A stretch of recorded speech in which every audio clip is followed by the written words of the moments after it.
कभी कभी आपको ऐसा नहीं लगता कि आप इतना हार्ड बोल देते हैं कि यहाँ के एक मंत्री ने आपको कहा कि हम एफआईआर कर देंगे? कौन एफआईआर कर देगा? अशोक चौधरी ने कहा कि ना वो किए हैं, जाके मानहानि बेचारे किए हैं। सर्वदलीय नेता नीतीश अशोक चौधरी। देखिए हम लोग यहाँ सुनते हैं, सर्वदलीय कैसे?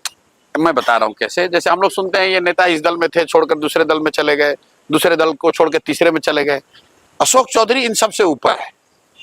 उन्होंने इतना दिमाग लगाया कि एट ए टाइम हम सब दल में रहेंगे।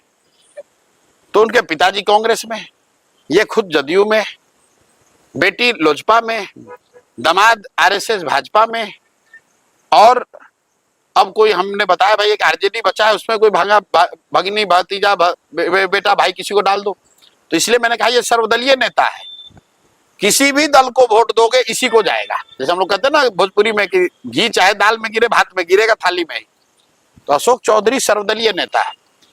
हमने कहा कि हर जगह ये चर्चा है कि इन्होंने अपने बेटी का टिकट खरीदा है,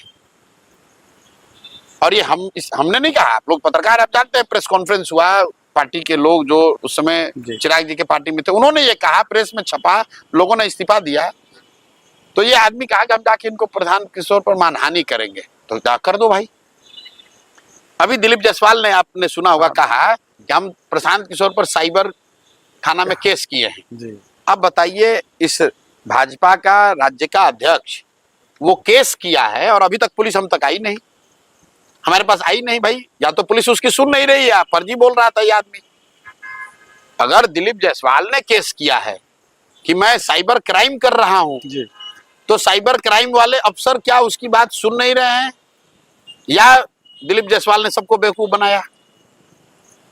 तो प्रशांत किशोर इस तरह की गिदड़ भपकी से डरने वाले नहीं है। प्रशांत किशोर यहाँ बालू माफिया नहीं है, शराब का धंधा नहीं करते हैं, किसी से 1 रुपया नहीं लिए हैं, किसी सरकारी पद पर नहीं है, बड़े बाप के लड़के नहीं हैं।